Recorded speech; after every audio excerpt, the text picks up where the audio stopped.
Hey guys, and welcome back to another video. And today is day 8. Okay, it has been an absolutely wild ride, covering just about all of the ships in Star Citizen with you guys these past 7 days. And I just want to say thank you guys right at the top of this video for all the love and support you guys have showed this channel. The comments, seeing them have been amazing. I really appreciate all you guys coming here and talking ships with me. Okay, now today we have MISC and Malai. This is a really exciting day for me personally because, as you guys can see right in front of me, we're gonna kick this video off with one of my favorite ships in the game, the MISC Endeavor.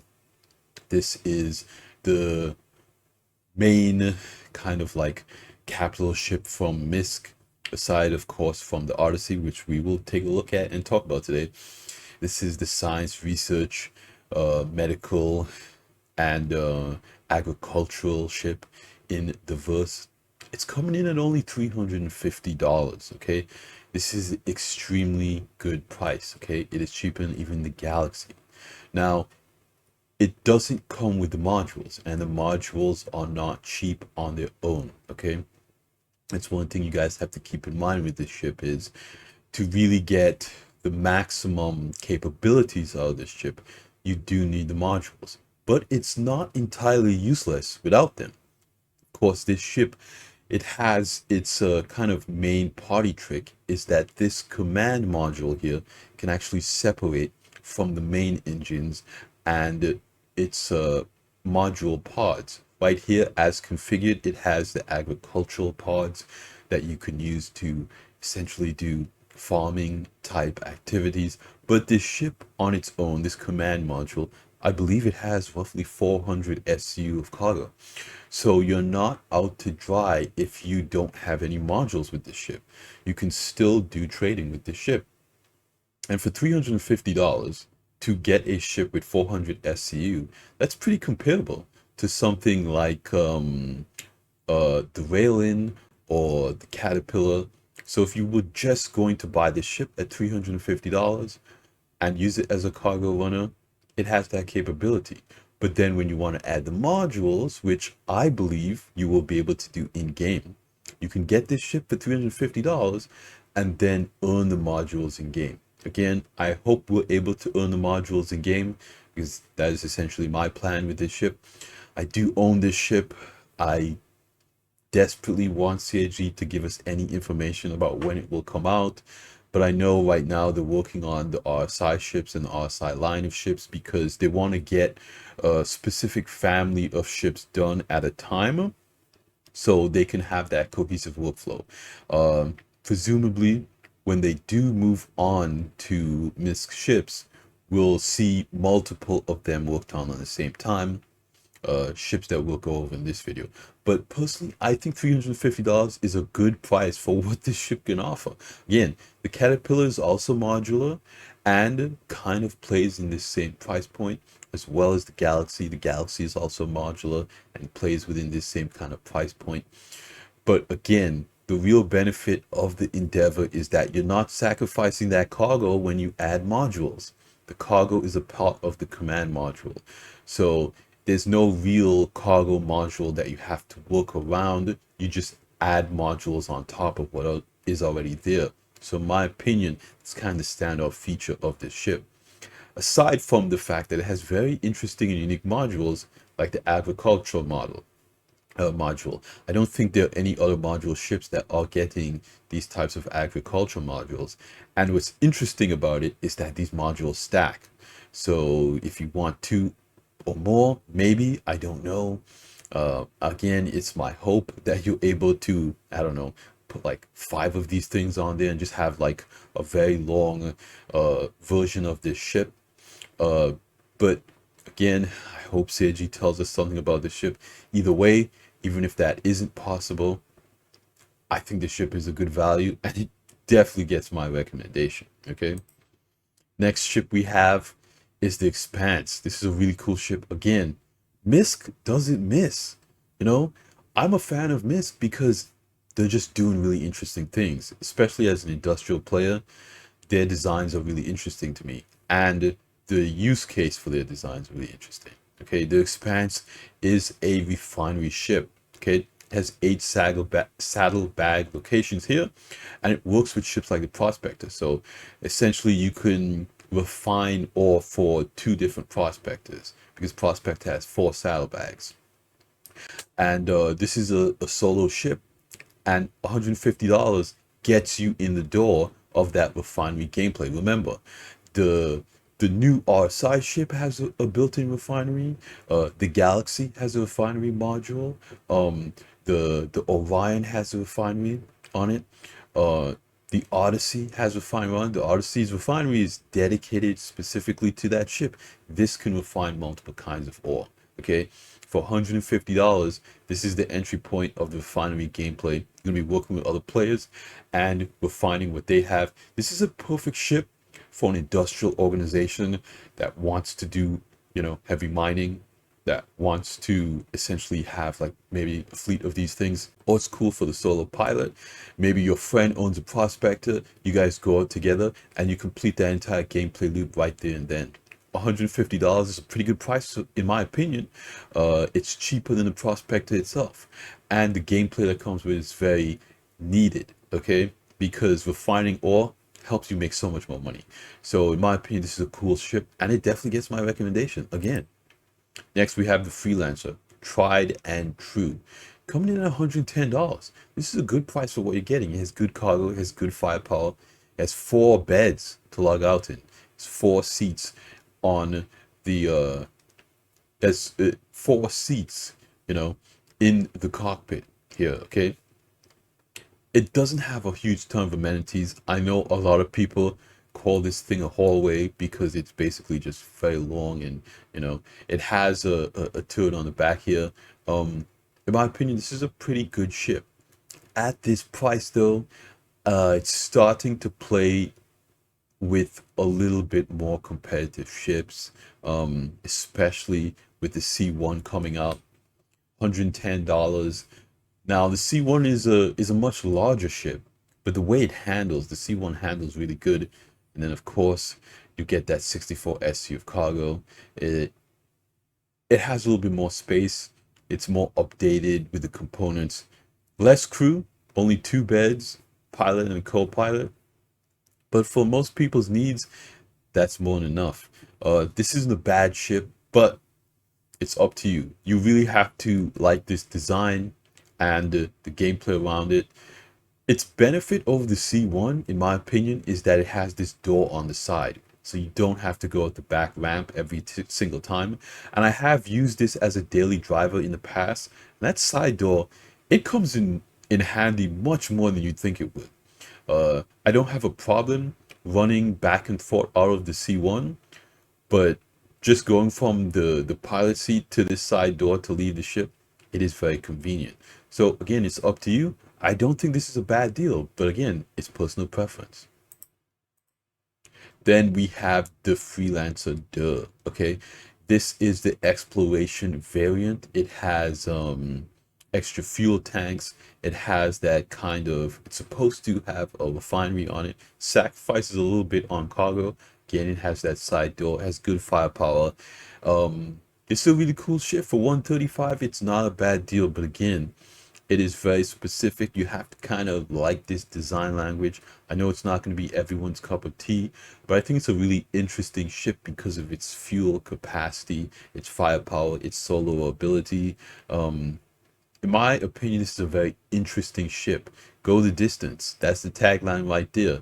If you need the range as an exploration ship, we don't know what exploration gameplay is really going to fully look like, but we know you're definitely going to want a ship that has a lot of fuel, and the deal has that fuel. $135, I don't think that's a bad deal for what this ship offers. But again, because of its design language, because there's a lot newer ships coming out that's kind of really competitive with this, it's really up to you if this is going to be your exploration ship of choice.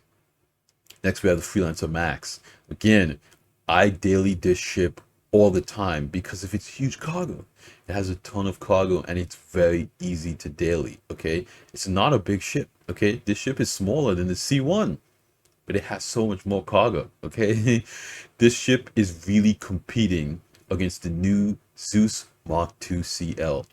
This is the direct competition for that ship. Okay, 120 SC of cargo versus I believe it's 120 or 122 or something like that, and the CL has 128 or something like that, around those numbers. So they are very close in cargo capacity. Again, this has 4 guns. The CL has 4 guns. This has a rear turret. The CL has a underslung turret. You know, our size not never been the best handling ships, and neither has MISC. So you're both never gonna, with either of those ships, you're never gonna win like a speed contest. But for a lot of people, the Zeus CL really wins on that beauty contest. Again, they're exact same price. So it really comes down to your preference. What do you like the looks of? Now, the Max has 4 seats and 4 beds. The Zeus CL has 3 beds and 3 seats. So you're getting that extra person on there.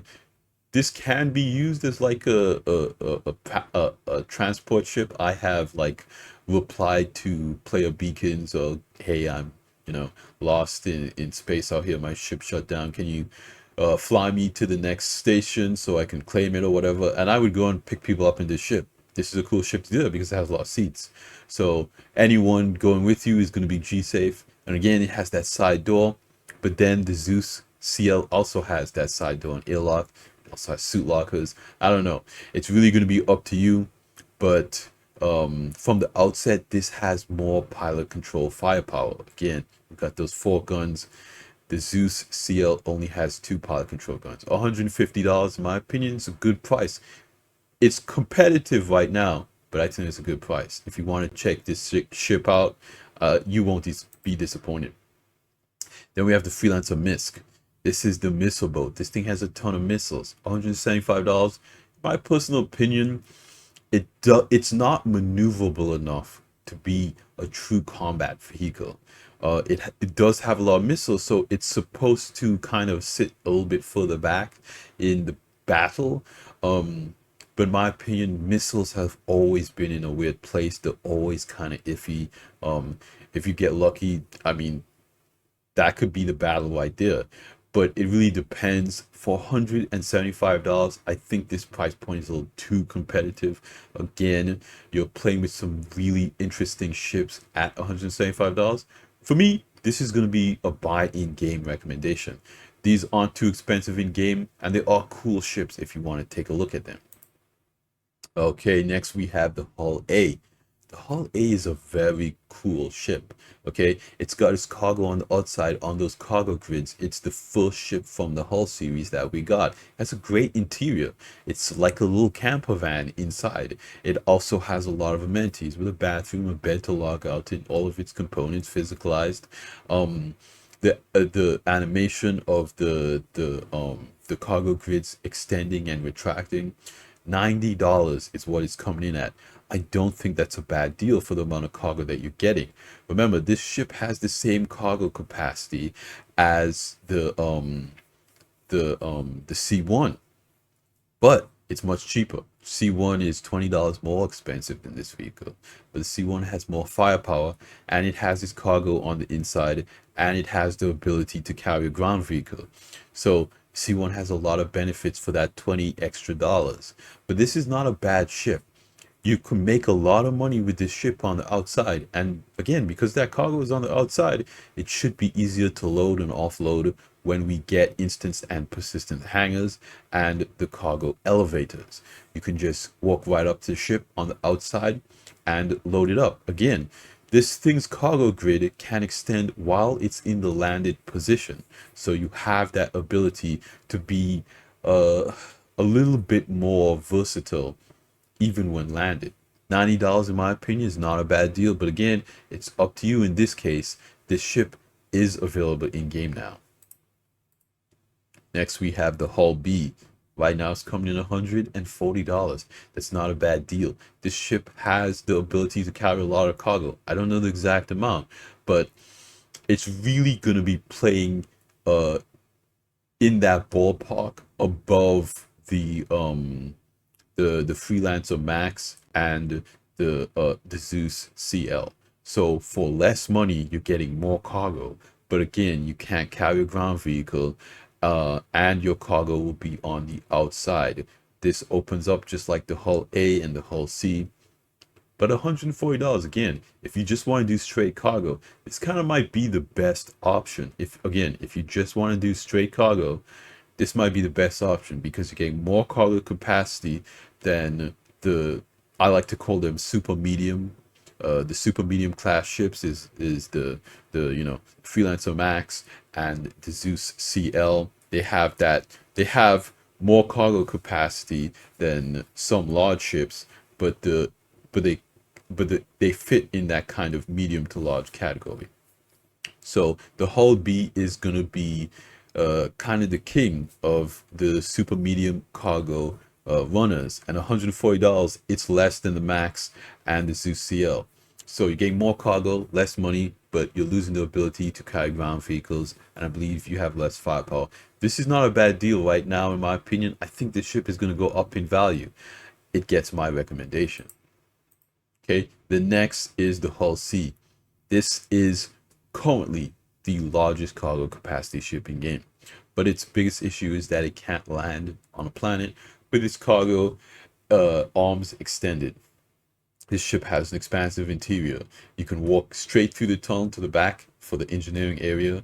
It has 4 tractor beams to manage the cargo on those cargo grids. It has turrets. It has pilot control guns. It has a very nice and expansive bridge.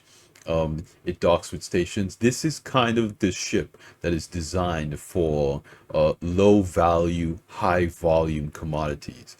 And the biggest problem right now is that the economy is not in the game yet. Star Citizen has no economy. So this ship really doesn't have its place fully defined yet. Right now, you're just running from station to station with no rhyme or reason, just kind of at your whim. It's coming in at $500. I don't think this ship is in a good enough place to kind of warrant picking it up right now. I also don't think this price is going to go up, because it just kind of came out, and CIG have to kind of do more for its gameplay, in my opinion. They have talked about, working on reputation with trading, and they've also talked about, hauling as separate from trading. So I kind of feel like when that gameplay gets added to the game, it'll be a lot easier to recommend this ship. But right now, I'm gonna have to say I think you should probably pass. $500 is a lot of money. You can get a C2 for less money, and in my opinion, that's just a better ship for the gameplay surrounding trading and cargo hauling right now. You can carry ground vehicles. It is good in combat. It is very soloable. In my opinion, this C2 is kind of a better all-along hauler right now. Again, this can only really haul between stations, so that kind of limits the gameplay that you have, and it's not really a very expansive gameplay. So yeah, I would say kind of hold off until CIG develops more around the trading and hauling. Then we have the Hull D, $550. Right now, it is very close in price to the Hull C. So for that reason alone, you're getting 10 years insurance with this if you buy it, a part of, um, uh, you know, IAE. I would recommend picking up the ship right now, simply because it's so cheap. Okay, you're getting vastly more cargo than the Hull C. The the cargo gets, it starts to get crazy at when you get to the Hull D and the Hull E. Again, these are really going to be you know reliant on whatever economy Tony Z and CIG come up with. In my opinion, I have no idea what that gameplay is going to look like, but at $550, I kind of feel like it, might be worth it if that is the gameplay you're interested in. Again, I would rent the Hull C and try it out, see if you're interested in that gameplay. If you know you are, I would get the Hull D instead of the Hull C because you have more cargo and it's the same gameplay. Again, only $50 more. In my opinion, it has the better value because it can carry more cargo. So whatever the Hull C is doing, you're doing more of it with the Hull D for only $50 more. And then we have the Hull E. My opinion, this ship is just too big. I'm just gonna be honest with you guys. $750 is also a lot of money. I think the Hull D right now, this ship right here, is kind of in the best place, kind of the sweet spot. The Hull E is $750 again, so that's $200 more than the ship below it. Okay, it does have vastly more cargo, but this is also a ship that you're gonna want to run crewed. You're gonna want escorts. It's gonna take a long time to load it up. $750 is a lot of money. I have no idea who's really going to be interested in buying these. To me, these just seem like a bit too much, even for me. I like cargo, I like moving boxes, but once you get into the thousands of SU of cargo, it kind of gets a little crazy. In my personal opinion, you're really gonna need. This is not a solo ship. You're gonna need an org, a cargo org. You're gonna need a full crew on this bad boy. I mean, right now I don't think the gameplay's there. I don't think the price is gonna go up that much from right now because again, I have no idea. They're not touching this ship right now. I would say this one's just a full-on pass. I would say wait to get this ship. Wait until we see more. Then we have the Odyssey. Okay, the Odyssey is another one of those kind of heartbreaking ships. I love this ship. I picked this ship up when it came out on console because it was so cool. I recently upgraded this ship to the Polaris though, and the reason why I did that was because of the Polaris combat capabilities. It does have that that kind of more org focused gameplay, and my goal is to possibly eventually take the channel and the community in that direction. And I do want a capital ship to do some type of combat style gameplay. Now, this doesn't have bad firepower, but of course, those torpedo tubes will make the difference in events like Xenothreat. And I think it would be kind of cool to as a group, take out the Polaris, with the community and kind of, fire those weapons and do Xenothreat or, whatever iteration of an event like that CIG has in the future, and kind of do it like a classic MMO raid where you get your organization together, you do the dungeon or in this case the event in your big ship, and you have a lot of fun doing that. So that's kind of the role I see with the Polaris, and my intentions with that ship. I'm planning on kind of going in that direction with that ship. But the Odyssey is a great ship for a smaller group. And this is really not the combat capital ship. This is really the exploration capital ship. It has that Quantanium refinery inside, so it can stay out even longer. So if you're an org and you plan on doing exploration, this is a really good ship to take out because it has that medical bay. It has that medium hangar, or that can basically fit a medium fighter in it, like the Saber here. It has a room for everybody. That's one of the major differences that I would say between this and the Carrack. With the Carrack, you have bunk beds, and that's not too bad for missions. But if you're really going into the depths of space, I kind of feel like you want your crew to have their own space. So if people go out looting, they can go back to their own room and put their loot in their own storage locker and sleep it and log out in their own bed instead of logging out in a bunk bed. So even though the Carrack is kind of designed for that long range gameplay, I kind of feel like the Odyssey is more designed for staying out on its own longer, because again, you and your crew could live on this ship because it has the amenities to do that, with each crew member having their own kind of captain's quarters, essentially. So if you're going out with friends and you want to log out on your ship and you want to explore and just not go back to society for a long time, I think the Odyssey's kind of fits in that role a little bit better. Again, I don't think there's anything wrong with bunk beds, but I don't think that you and your friends are going to want to do that long term. I think everybody's going to want their own room. I think, you know, you're going to want that larger hangar to carry along a larger ship with you. Again, the med bay is very useful. It has a decent amount of cargo capacity. It can carry ground vehicle. You know, it has that expansive bridge on the front. It has decent firepower. It has capital shields. So you got a lot of shields. You have more shields than the Carrack. So if you do get in trouble, you know, you got those shields to help you out. I think this is a really cool ship. $700 is not a bad deal. It is comparable with the Polaris. It is cheaper than the Polaris. And the Polaris's main advantage over this ship are going to be the torpedo tubes. It's going to be those manned turrets. But if those aren't things that you need, save yourself some money. $700. Save yourself $50. Get an Odyssey for you and your friends. I think it's a really cool ship. It gets my recommendation. The next thing we have here is the Prospector. Prospector is a great ship right now. This is the entry level mining ship. There is mining ground vehicles that you can use to get into the mining profession, and of course the multi-tool mining beam. But the Prospector is really in kind of the best place for you to make your money. Kind of, you know, put on a podcast, put on some, you know, I don't know what kind of music you like, lo-fi, hip hop, whatever have you in the background, go mining and just, you know, lose hours.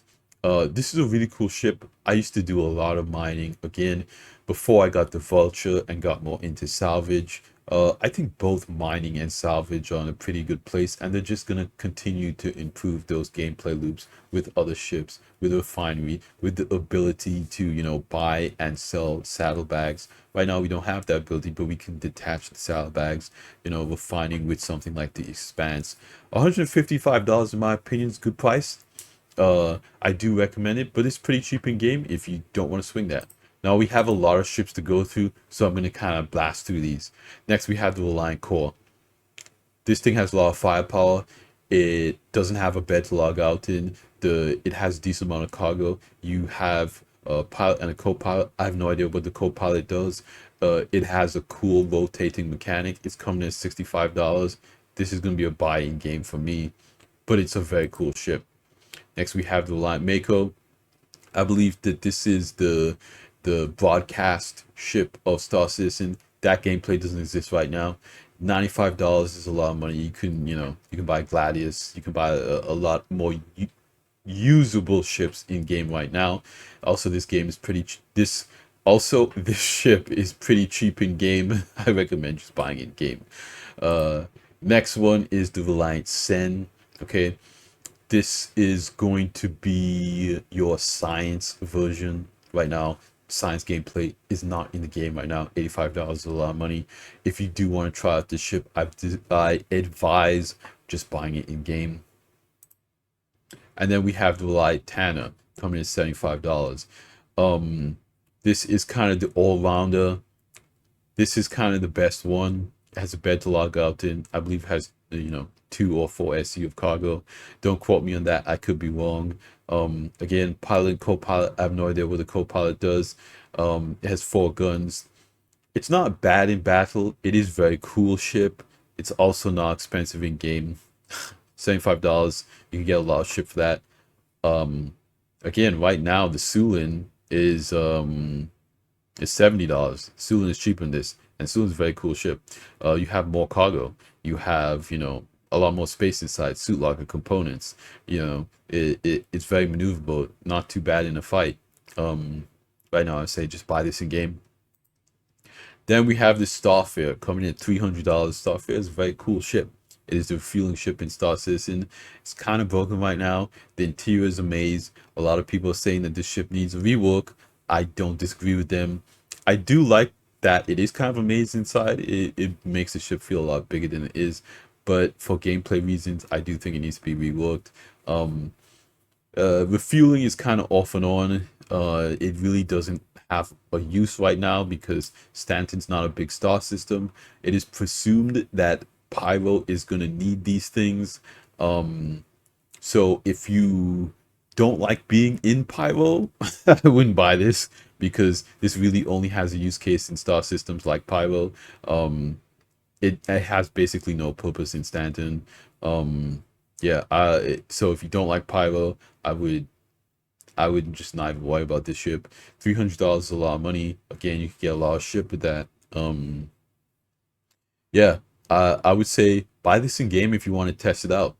Buy it in game, test it out, see if you like the gameplay. If you don't, pass on it. If you do, this is not a bad price. Again, with IAE, all of these ships are rentable on the show floor. I urge you guys, go down there, rent it, try it out for the day, see if you want it.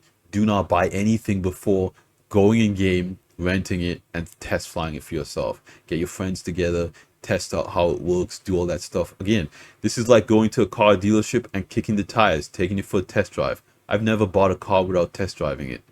Always, always, always go to floor and test drive it. And if you're buying a concept, you know, do your due diligence. You know it's kind of a gamble.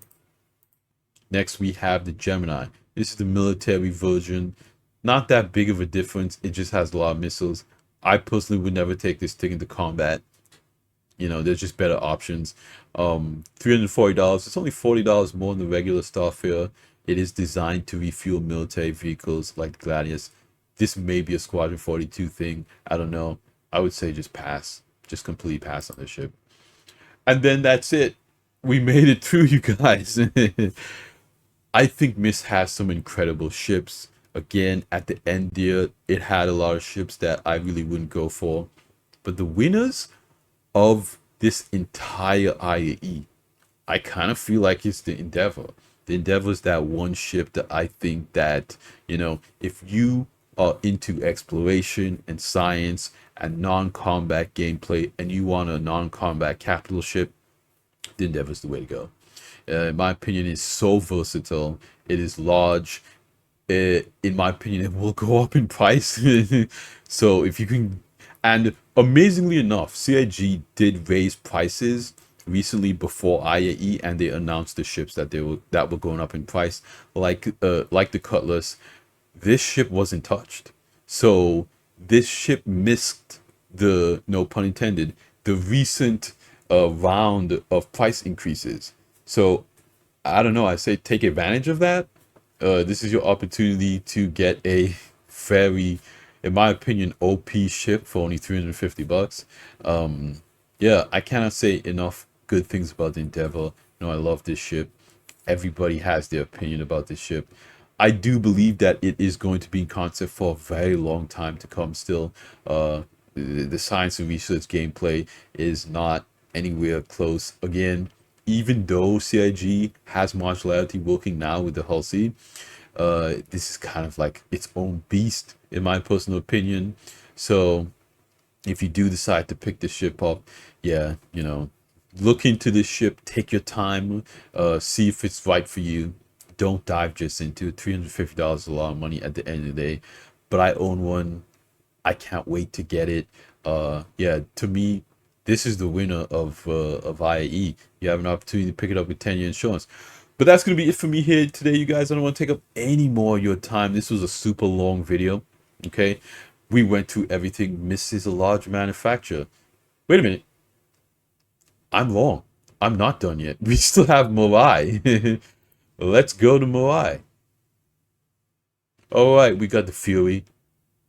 The Fury is a snug fighter. It does not have a quantum drive. You have to take it with another ship.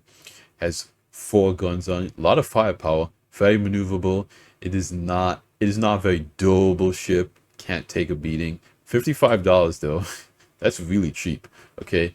I know some people that have multiple of these things, and you know, these are kind of great fleet ships. You know, if you have a carrier, you know, something like the Liberator, even something like the Caterpillar, you can put a bunch of these in there, deploy them in combat. These are cool little fighters for all battles. They might be cool for events like Xenothreat. $55 is not a bad price. I do recommend these things. Then we have the Fury LX. Again, it's the same price as the regular Fury. This has no guns. It's a racing variant. I have this thing. I love it. Ever since I bought this thing, I've just been playing Arena Commander nonstop. I love going Arena Commander and just jumping in a race really quick and trying to get better and better times. Right now, I think I'm doing like a 109 around the snake pit. I've never been that fast ever, you know. Previously I think I've been doing like in the 2 minute range, you know. To do a 109 around snake pit, that's huge. But you know, that's a lot of practicing. Again, come home from work at the end of the day, you know, do a couple laps.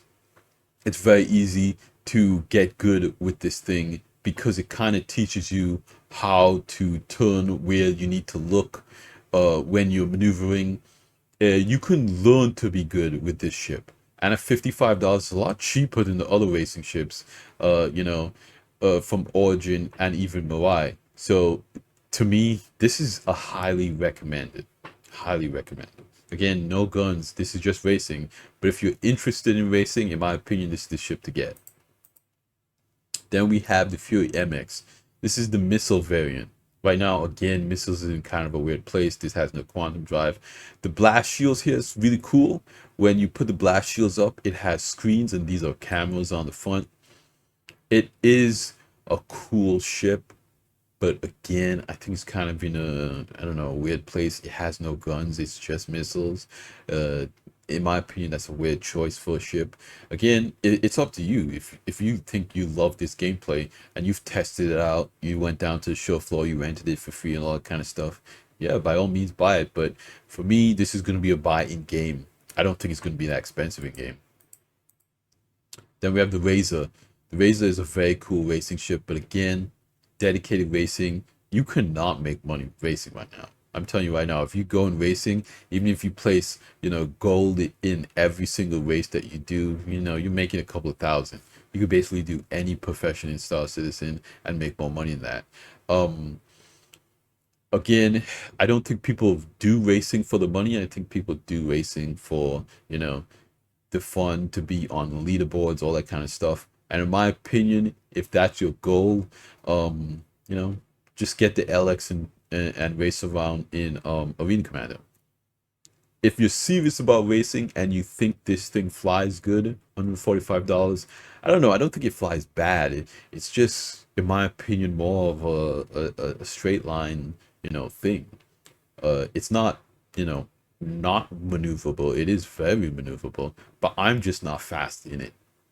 So I don't recommend it. I would say buy it in game. $145 is a lot of money. But if you are good in this ship and you can do fast laps in this ship, $145 might be cheap. Then we have the EX. I don't really know what's the difference between this ship and the other ship personally. They don't seem to handle different to me. I would just say pass. It's supposed to be pure speed and stealth. Stealth gameplay is not in the game right now. You know, if you are gonna get a Razer, save yourself $10 and just get the regular one. Then we have the LX. In my opinion, it's the same story. This is dedicated Dragster. We have no straight line racetracks in Star Citizen right now, so until we do, I say don't buy this one. Again, once we get different kinds of racetracks, straight line racetracks, ovals, ground racetracks that are designed for ground vehicles and hover bikes, until we get those types of racetracks, I say hold off on those types of ships, in my personal opinion. So yeah, very cool ship. I would say buy it in game for now. And yeah, now that is going to be it for this video. This is the longest video because there were so many ships to cover and there was a lot to talk about. Again, I don't want to take up too much more of you guys' time. That's going to be it for me here today. You guys have been awesome. Thank you for all the support on the videos. You know, we still have RSI Day, and then we have the best in show. I'm going to wrap everything up. and then I'm gonna do a final video kind of talking about the winners and the losers of IAE 2953. So yeah, be excited for that video because I have a lot of thoughts. Okay, so yeah, like I always say at the end of these videos, like the video if you liked it, subscribe if you want to see more, and I will see you guys in the next one. Salut!